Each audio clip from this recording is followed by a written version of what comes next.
Oh yeah, it's great in a modern context to be like, okay, we got the confirmation that one, the doctor doesn't like AI art, and two, in a way, it kind of shows you that Douglas Adams is telling you your AI art is fucking dog shit, which it is. True. And like there's that element in this whole story, just the celebration of art, which is one of the reasons why it's so great. Is that like it would be great with the funny dialogue and the funny dialogue and the clever ideas of the time shenanigans. But there's also that core element of it, just like a celebration of art, Yeah, it definitely of the has Mona Lisa, something and to just like say, yeah, you know? And having the conclusion to jumping way ahead, having the conclusion, the Mona Lisa that gets hung back in the Louvre is a fake. But does that even matter? yeah. It's not really like if it's created by Leonardo or Da Vinci, does it really But matter? it's not the Mona Lisa. It's a picture of the Mona Lisa painted by Leonardo da Vinci at the time, but it's the artistic intention. It's a shame that, like, Doctor Who doesn't get like this again until Stephen Moffat gets into Doctor Who. You're gonna notice pretty quickly on with Stephen Moffat that, like, you can tell that this is a favorite episode of his, that, like, his stories a lot of times does revolve around just time as a concept, and also he's just coming from a comedy background, he just loves having jokes 24, 7. Mhm. He's on that behind the scenes, documentary. And you can just tell that this must be one of his stories that influences his version of his viewpoint of what Doctor Who should be. Yeah. Yeah, going back to the time crack in time, time reversal, whatever you wanna call it, uh, really, cool. For the time travel show, it's crazy how much time travel is often not a factor, and Oh having a yeah, story where it's quite important, you know? having a character that is split in time. Yes. Which It's refreshing. let's get to him, Ben. Let's talk about the Count, Scaroth, AKA Count Scarlione, played by Julian Glover. who he's a pretty well-known actor, right? Do you know what else he has done, Ben? I think wasn't he in, like, Indiana Jones? So he is in Crusades, The Last Crusade. He's also an Imperial in Empire Strikes Back. He's the one that's in the AT-AT. He has a pretty big close up in it.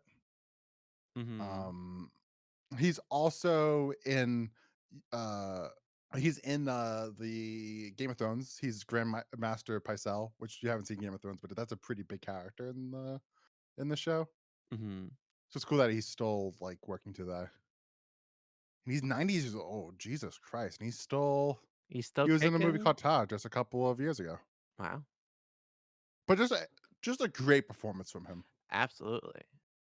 You can Um, kind of tell that like this isn't just this isn't just an actor that just like this is a legit actor, you know what I mean? Like, this isn't yeah, just a TV actor they got for cheap for a couple of days. This is like they got a really talented actor for this role.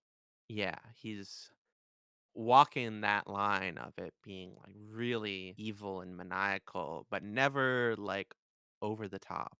Yeah. Very intimidating, and such a unique concept for a villain, having their cells being split across time and space, pushing humanity forward in order to have the technology to recombine themselves. And yeah, such a great performance. I do gotta say, The Mask.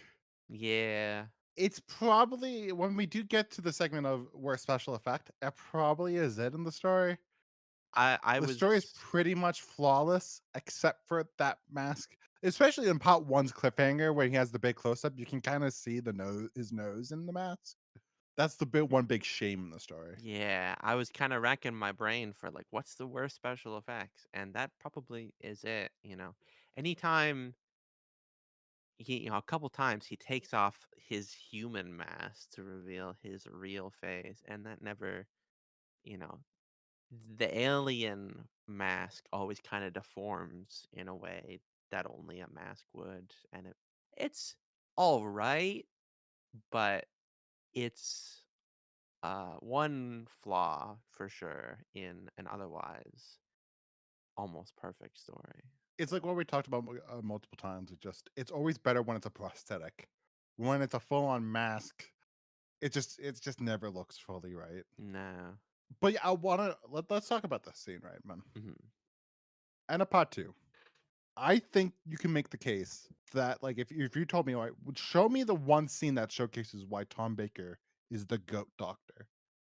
It's the scene in part two, pretty early on, when he is like that big scene where he is kidnapped, and like it's the big scene in like it's like the living room of where we have, why am I forgetting her name? What's the woman that the count is married to? The countess, Yeah. right? That's what it's called, countess. When the count with the countess, and you have Romana, and you once you do get the count, and then you get Duggan's also there, and starts off with the Tom Baker getting pushed and him saying the great line of dialogue, "Oh, what a wonderful butler! He's so violent." And that's that one scene alone just has so many one-liners like that. That's just incredible. Of just like you had the great line of just you're a beautiful woman, probably. Mhm. Oh, absolutely. Yeah, it's great. Yeah, many times in this story, he in circumstances where he is in danger, he always maintains this sense of like control and serenity and like, "Oh, hey, can you show me to the count?" Oh, there's a good chap, you know. Yeah, and it's always like you have Doug in there. That's always like, what the fuck are you doing? Mhm.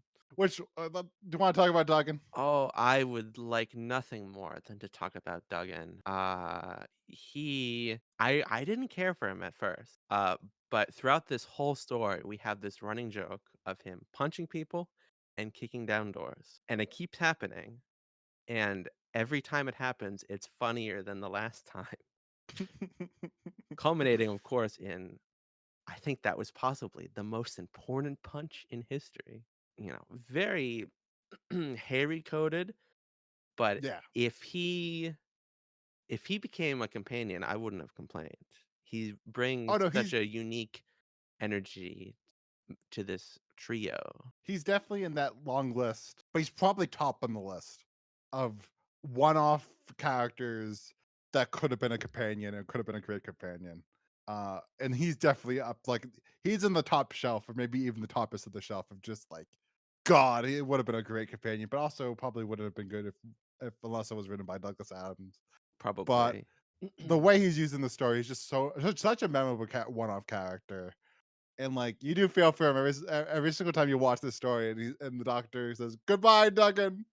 You go, "Oh, goodbye, Duggan. We'll miss you." Mhm. But very, very, very funny character, Oh, and like it's a good pairing between the doctor and Romana. yes. I l it's a very simple line, but I love it. At the very end of the story, they come out of the TARDIS on, the distant past, and out of everything that has just happened, Duggan points and says, "That's a spaceship." And I, like, burst out laughing, just, like and then the doctor, like, picking up the primordial ooze and said, "That's you, Duggan," and puts it in his hand. So many great Duggan moments. No, it's not even that. It's just so many great moments. This whole episode could just be us gushing just about like. There's so many moments in this that's just like, oh, that is so funny. That is just so clever. It's one of the two. Mhm. So good. Anything more to say about Duggan? No, not about Duggan. Who else should we talk about next one? Or Any what any else? other characters? Do you like, the professor? Kerensky? Like I feel like the rest of the characters are just kind of fine. Like they serve their purpose in the story. I would say the professor, and the countess both serve their purpose, even though I don't think they're not as good as those other Yeah. characters there. But like I understand why they're there in the story. You know, Yeah. Very solid. I'm not coming out away out of it. I'm not coming out of it being like, "Oh, whoa, they were so great." But very solid and serviceable. the professor has a great death. Mhm. Being aged to a skeleton.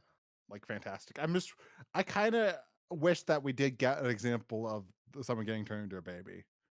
They set it up, I but we know. never got it. This was prime baby opportunities. Yeah. It was prime. Get Benton into Paris quickly. The question is, if the doctor got stuck in that and it went backwards, would he turn into a baby? Would he turn into John? What would See, happen? that's a great question. Who knows? Because we know what it happens to the doctor when the opposite happens, and he just gets older. He doesn't like regenerate it. He just like ages. Can he age Spoilers. can he age backwards though? We we don't know. To before the point of his post regeneration appearance? Or does he just skip a track and become his previous self? But that's always the funny thing about the doctor is that like they sometimes he regenerates into like a younger body, but then there's some it's like Peter Capaldi that's like you just regenerated yourself into like a 60-year-old man. Like Yeah, from a 20-year-old to a 60-year-old. Well, what else to talk about? I mean, we can go on and on about all our favorite moments, but is there any like bullet points we haven't hit? There's no K9 in this episode. no, which of course is the practicality reason of just like they couldn't literally bring the canine to La Paris. What? Is he not street legal?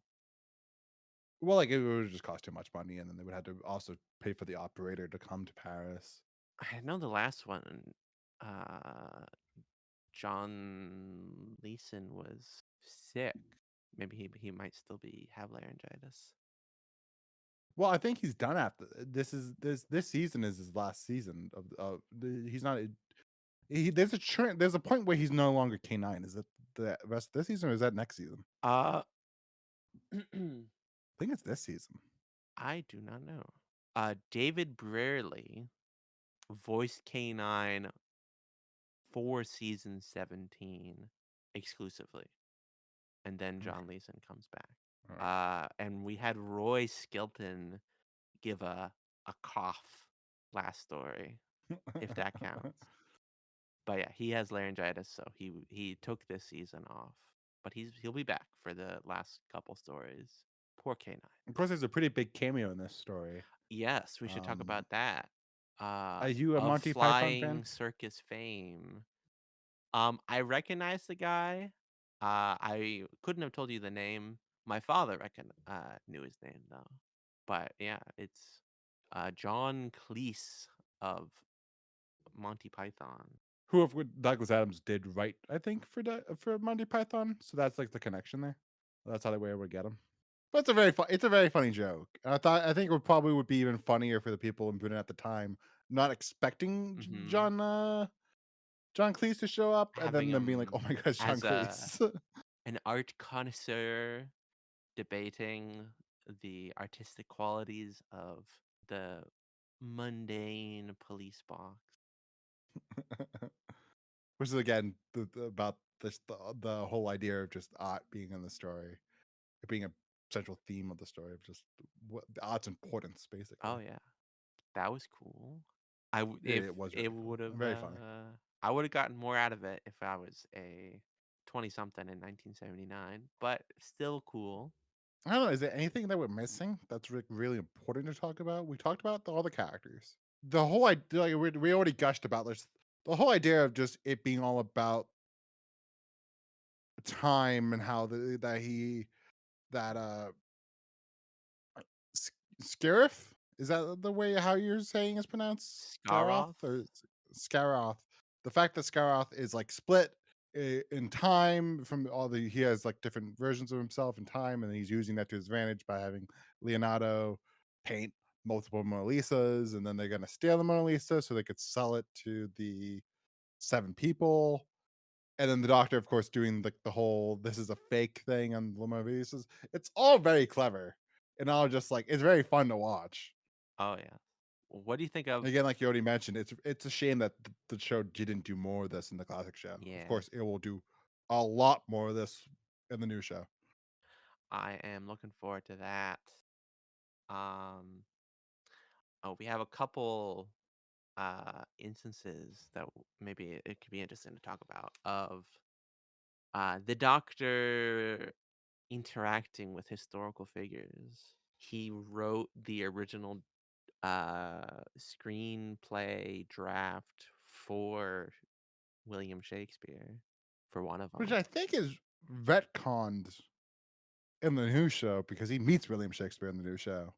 I guess maybe you could say that's like I don't know that could maybe that's a later version of William Shakespeare that he gave it to. I forget he even mentions it in that episode that like oh I know you. Nope, I guess no he doesn't. Very interesting indeed. And he knows Da Vinci, I guess, coming to visit. It's a shame that we never actually see him. Yeah, he's taken hostage, taken prisoner or something by the count. But you mentioned it slightly, but like it's such another great idea that we have to really get more into is just like the whole idea of the spaceship exploding is what the radiation that creates Earth. I mean, not Earth. It creates life on Earth. Hmm. It's just like the show never did anything like that up until this point, and it's such a great idea of the Doctor being there at a formative moment in the Earth's history, and like you said, just him. Him just getting the goo, and just being like, "This is you." It's really clever and very funny and very great. Oh, Like a lot of this absolutely. story. Hmm. I feel like we're losing a little bit of steam. Should we just move on Yeah, let's move to on then. what's the best special effects in this story? I thought Because again, like the the worst we're saying is the mask. yeah, I thought the Jaggeroth spaceship looked pretty good. Yeah, and like the model work of that it was really good. I would say agree with you. And also, I would say the best special effect is probably them just being in Paris. That If we was can number count that 2, as a yeah. special effect. Just whoever designed Paris, man, they did a great job. But yeah, it really, like I said earlier, gives the story uh such a unique vibe and just uh makes it feel just more or makes it feel less low budget, feels more luxurious. Oh, we can do It stuff, we can feels go cinematic. places. It feels cinematic, yeah, in a way that the Destiny of the Daleks didn't. Yeah. This isn't a quarry or a field. We're in Paris, baby, the city of love. All right, Ben. What's So, next? The importance of this story, right? um, yeah, what kind of impact does this story have on the future of Doctor Who? So I was looking it up. Superficially, not a lot of these uh characters and like the Jaggeroth come up that much in future. Couple references in some books and comics. I don't know if there's any kind of broader concepts that come more into play later down the line. So new the Virgin New Adventures, we see the machines, not see, but we read about the machines on Gallifrey that's creating these. Uh, so they do expand on that. Oh, okay. Is there any playing with cracks in time or anything like But that? like I already said, like this, the you could tell Stephen Moffat said, "All right, that's how you write a Doctor Who story," and then he just proceeds to write Doctor Who like this. That like his first season as showrunner all revolves around a crack in time, like Oh, just stuff like that is just and just the idea of the Weeping Angels is kind of similar of just like they can pop you into any time and space. I mean, not time and space. It's any time like, that's something that's kinda similar to this, that it's, like, using time as more of a character. yeah. Anything else to say there? I don't think so, the biggest impact is just that, like, this is the big one that, like, this is Douglas Adams' contribution to Doctor Who. Yeah, Of course, like, Pirate Planet just being the first attempt, and you can tell that, like, this this doesn't fully work. It's okay it's okay or even good, but it's like it doesn't fully get there. yeah, Maybe a part of it is that she just doesn't understand how he should write for TV or like that story has issues. But City of Death is just like it's where you get that when you are told Douglas Adams wrote for Doctor Who, this is the 4 episodes in this serial. yeah. That's like this is the result. And I've heard good things about Shadow, but that got fucked over. Yeah, so it's like it's hard to count that because So like City of Death that is the story. yeah, it's like for a long time we weren't even able to see that, and now with the animation we are able to see that in more of a complete state than were able to before because of course we had other ways of seeing it. Don't get me wrong, but the animated version, of course, that we were going to be talking about in a couple weeks from now is the most complete version that we've had of it, Yeah. basically. So if you had to say something, what does this story need to tweak to bring it to like an 11 out of 10? Is there any Uh, part of the story that doesn't work? Is there other all right, I'm gonna than throw something out there, and you might be like, "You're crazy." I think that this story could have been a six-parter. I mhm, think there's so many ideas in this that you could have explored more of those ideas. you don't think it would have overstayed its welcome? Like, I would have thought I think it would be cool if like I'm already having a blank with names. That the Scarith, like we are told that he has multiple Oh versions of yeah. himself through time. We only got two. So what are the other versions of him in time? We saw It would have like been really cool if little just faces of him in different outfits with different facial hair. yeah, but like you know what I mean of like actually explore that and like if he Uh, was like yeah, if the if there was other doctor had to like do more going across time and yeah. fighting him on multiple fronts, that could have been cool. That's something I think would have been cool to add onto the Mm. story, which of course would need more of a runtime because that's the thing about City of Death. It's kind of perfectly paced as it is. So if you add anything more to it, you need to extend the runtime. If those two more parts, if they couldn't do any more filming in Paris, if those two parts were just on sets, do you think it would still work?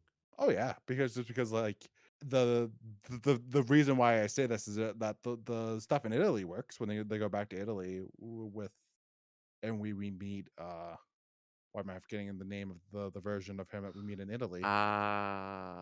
Starts with a V.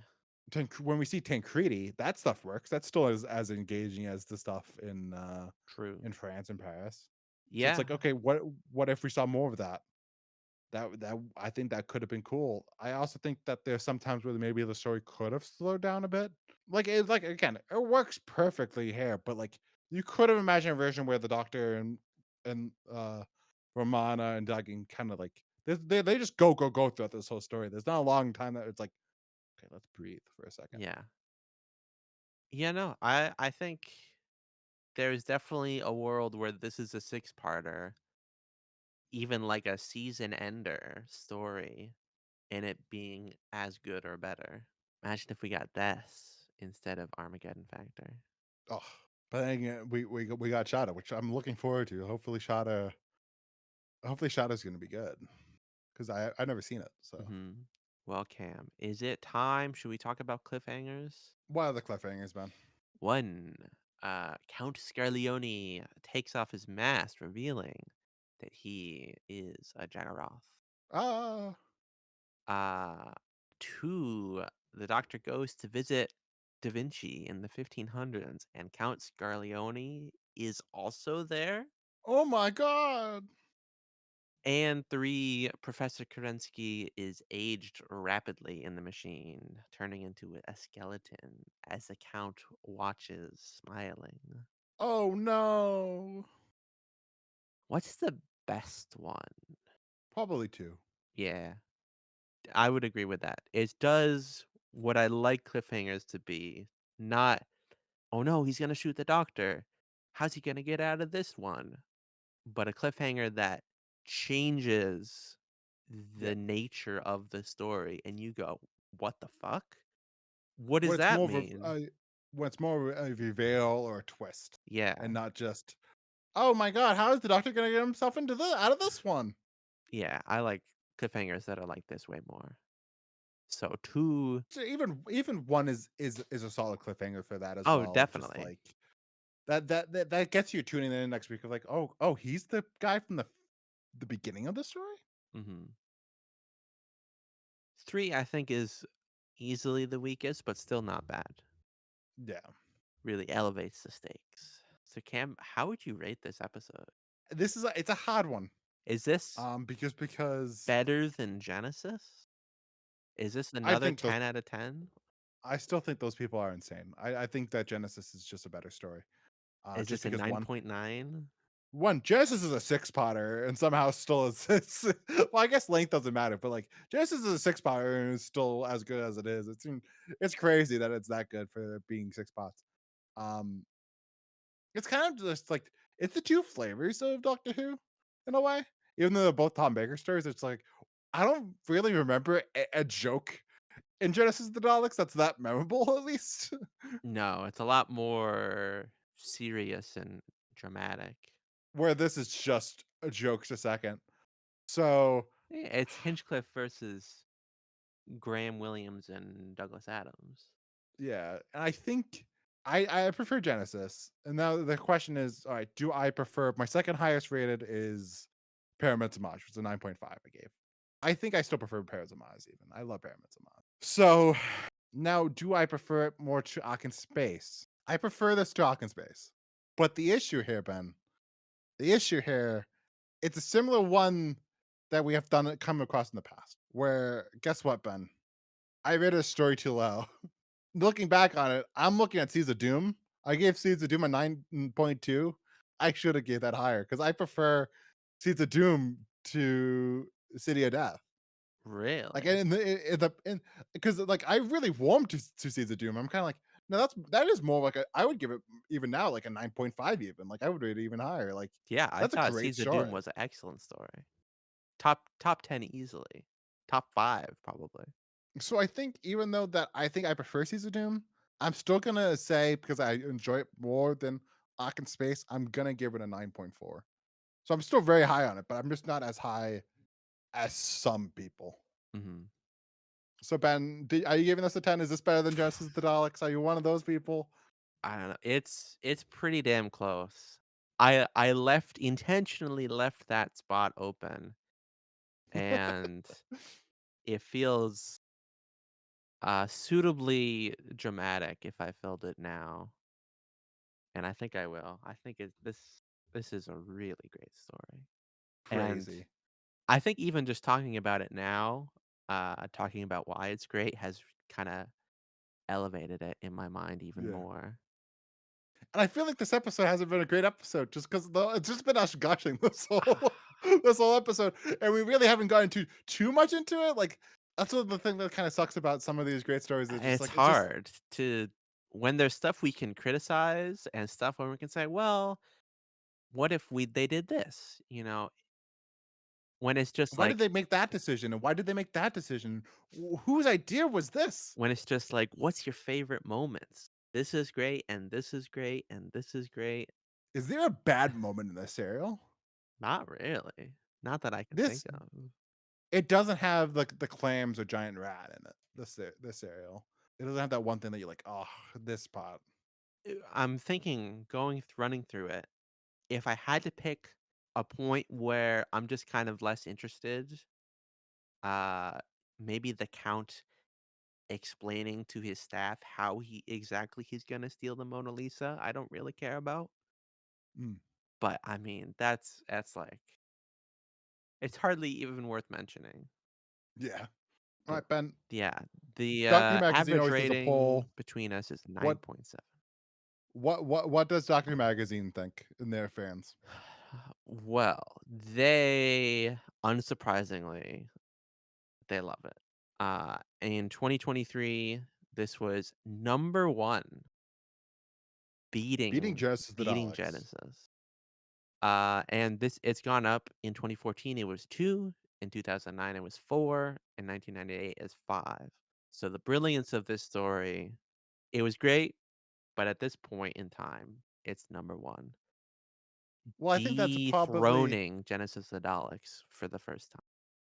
I think that's probably like the result of just a lot of maybe some old fans just being like, ah, but it's like taking Doctor Who too seriously and just be like, this is too jokey.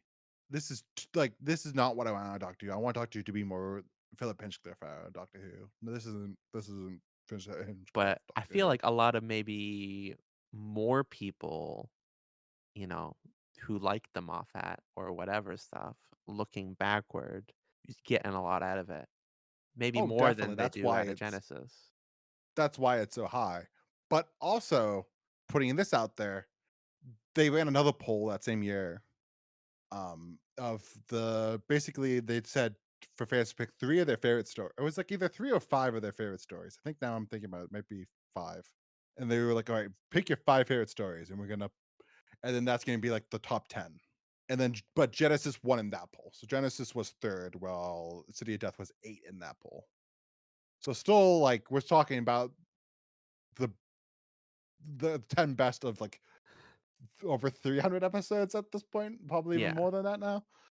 But, like, I think that's kind of interesting too, that, like, maybe some fans there might be some fans that, like, are new that are new to it that's gonna say, "Oh, yeah, this is great. This is a 10." But maybe they might not put it on, like, their 5 best stories list. yeah. I suppose number 1 4th Doctor story is different from, top 10 of all Yeah, of like, Doctor Who. or it should be like, no, but, like, it was, like, people wrote it for, like, their 5 favorite stories. So it's, like, Yeah, 5 favorite stories versus what you think is what's your ratings. mhm. But yeah, it's beloved. And also in 2014, I should put that up. In 2014, it ranked number 5, which it was the two classic Doctor Who stories above it is Caves of Androzani and Justice of the Daleks, which kind of makes sense. Below it, it was City of Death, and I'm sorry, below it was Talons of Wayne Chang and the Nth Child, The Doctor Dances. So all pretty much, it's there. It's one of the goats. It's one of the greatest Damn. episodes of Doctor Who ever written, and it's such a shame that we didn't get more Douglas Adams Doctor Who, Ben. Yeah. But if people Did you think know? Caves of Androzani is better than this, I'm looking forward to that. Oh yeah, like I'm telling you, like it's kind of you're gonna watch it and you're gonna go. It's kind of like Robert Holmes, even though it's not his last story. It's kind of like a swan song of just like he's able to go do full on what he wants on the show. And it's so dark and twisted and just really good. He does 2 Doctors too, right? Yeah, he does. And then he was involved with Trial of the Time Lord, and he died during the middle of that. Mhm. So yeah, so basically, like we said at the beginning of the podcast, it's gonna be told caves until until we get a story of this level, and then after caves, it's Remembrance of the Daleks. Yep. So look forward to that. Um, it's such a it's like it did. But I wanted to tell you, Ben, I was watching the that like I said at the beginning, I watched that behind the scenes documentary, which I highly Mhm. recommend. Um, they end it with saying that he did approach the BBC saying Douglas Adams saying he wanted to write a Doctor Who movie before he died. So like Really? that Like could in the have been interesting. 90s or No, this was before he died, so this was like early 2000s. ah, So like that could have been interesting to see what would Douglas Adams do with a Doctor Who movie? I'm shocked there hasn't been more Doctor Who movies, honestly. 2 only 2 theatrical movies, and they were both in the '60s. Yeah. Like, why And does then you Star kind of Trek TV have 13? you kind of had the TV movie. That's Yeah, kind of a movie. even adding that, 3 total, none of which Yeah. are great. Yeah. I have a soft spot for the TV movie though, but we'll get there. I mean, people like it, but it's not like it ain't no Wrath of Khan. No. I think part of the problem is that Star Trek 1 was off the air for those first couple of movies. And then was Generations during the Next Generation run? Or in First Contact? Was did they make First Contact after the Next Generation was done? Yeah, Generations came out, like 4 or 5 months after the TV show ended. Yeah. So see, So, that's you were always the hard getting part. next gen movies while DS9 and Voyager were going on TV. But that's the hot thing about Doctor Who is that it's like, what are you gonna do? Are you gonna do a separate movie Doctor? Are you gonna do? Are you gonna say, all right, guys, the show is gonna go off air for like 2 years while we make this movie? I mean, I guess that would be prime opportunity to have a returning Doctor with a story set in the middle of their run. But then that's not the one what I would want would be, like, a big actor that you can get for an You episode would of you would you want a can get movie for a doctor? season. I would want, like, Hugh Grant, who or, like, someone, like, on that level of, like, Hugh Grant, Richard E. Grant, like, Any one of of the those type of Grants? actors. Like, but, like, you know what I mean, of just, like, those big British actors that, like, people would've been like, "Oh, crap, they're the Doctor?" Someone who might not have a 3 or 4-year run of television in them, but could do a Oh, movie. yeah. But Maybe then again, 2 it's if just it like, does well. who would you get to write it? Like, I guess probably the obvious answer would be either Stephen Moffat or Russell T Davies, but I think we're kind of at the point now that Doctor Who fandom's kinda like going, we need new writers, like, yesterday." Like, those men, they're great, but We need the after having new generation. after seeing 20 years of their ideas, it's kinda at the point now of just the show's kind of best at it. The best thing about Doctor Who is the way it can change. So the show kinda needs to change again. But that's a different podcast for a different day, man. True. So But it is just kinda something to think about. It just Douglas Adams Doctor Who movie in the early 2000s would have that would been have been something. cool. I think I Though, of have course, that a novel that talks about it, or not a novel, mm, but a book, a nonfiction book. mm, The Nth Doctor talks mm. about a couple different Doctor Who, what could have been movies in the 90s and early 2000s. And then, of course, there's the other thing of like, well, if that happened, then maybe we would have never got Russell T Davies Doctor Who, which means that we wouldn't be doing this podcast at the moment. So, No, we would have be. I mean, we still would. We would just be talking about the franchise movies that come out well, every who few knows years. if who knows if I would have been a Doctor Who fan, Ben? Like, That is true, though. that's what I'm saying. Just like if But maybe if it's that show didn't bigger than happen, Star Wars. yeah. It's the biggest prop. It's the Avengers Endgame did not exist because the Doctor Who cinematic universe Exactly. existed. We're getting closer to the DWU every day. They tried that, Ben, and it didn't work out so well. Poor Shooty. What do you mean? They tried like the Hooniverse. They really tried for the Hooniverse really bad, and like what seems like we got out of it was 2 seasons of a Doctor. But no, we got a special with one Doctor. We got 2 I seasons mean, with another Doctor, and we got the war between the land and the sea. I mean, who knows? Maybe it's too early to say that the war between the land and the sea is bad television. It could be prestige TV. Could be I don't know. like Doc did The Penguin, which is like, who needs a spin-off of this? Who cares? I don't know. Russell T Davies on Doctor Who magazine today said basically along the lines of, "Who knows what's happened to the show? It's been a ride. Goodbye, everyone." So it's like everyone was like, "Oh, this is not good at all." If he's saying in Doctor Who magazine, "It's been good. See you later." Damn. But Billy Piper, though. I that's the thing that's gonna suck the most is that it's gonna be one of those things of just it might not ever get resolved. Who knows? I don't believe that Doctor Who is going away for good. I don't know. There was a rumor at some point that they were gonna do specials with David Tennant and Billy Piper, and they were gonna shoot them like later this year. But then there's also another rumor that like a new streamer wants to pick it up, but they're basically saying we want Russell to get out of the show and we want to bring in our own writers to the show that can freshen it up and have it be more for a teenage audience. But Russell's like, no, we don't. This is not a teenager show. This is a family show. It's very interesting stuff happening behind the scenes that We will I have to hope see. one day we're gonna find out what's happening behind the scenes right now because this is probably some of the best behind the scenes stuff. Maybe we will be caught up in time for the next season. Oh God, it's gonna take 6 years, 8 years if we really do watch all of Sarah Jane Adventures and we watch all of Well, I don't know and what else do we have to watch all of. we have to read all of the Virgin New Adventures too.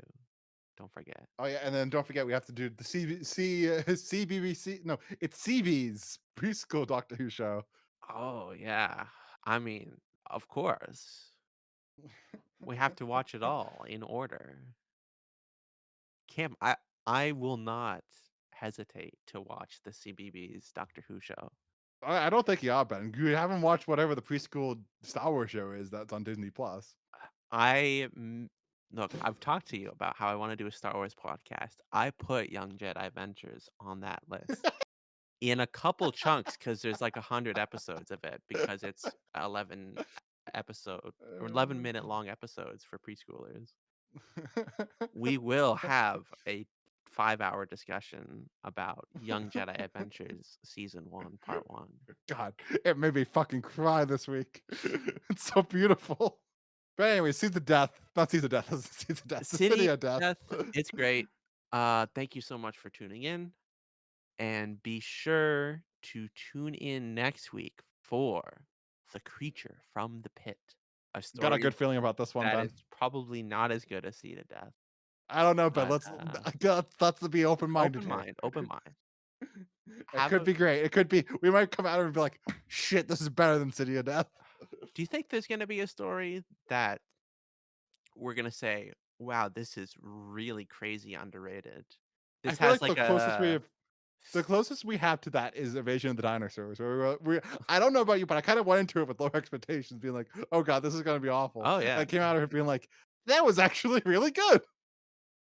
I mean, we still gave it, like, a mid-7, But like, I think we both went into it being like, "This is gonna be a but 6." no, like, honestly, if I were to go back right now and rewatch one story from season 11, it probably would be the invasion of the dinosaurs. I wouldn't go that far. Where we have the Time Warrior and You Planet like of the Time Warrior more Spiders. than I do, I do. but Invasion was a six-parter? Yeah, which is shocking. Like Mm, that's why I'm like, that was better than we both. I yeah, think we probably should have rated it a little bit higher in retrospect. wow. You never know what's gonna stick out in your mind. But have a wonderful rest of your night, everybody. Peace out, everyone.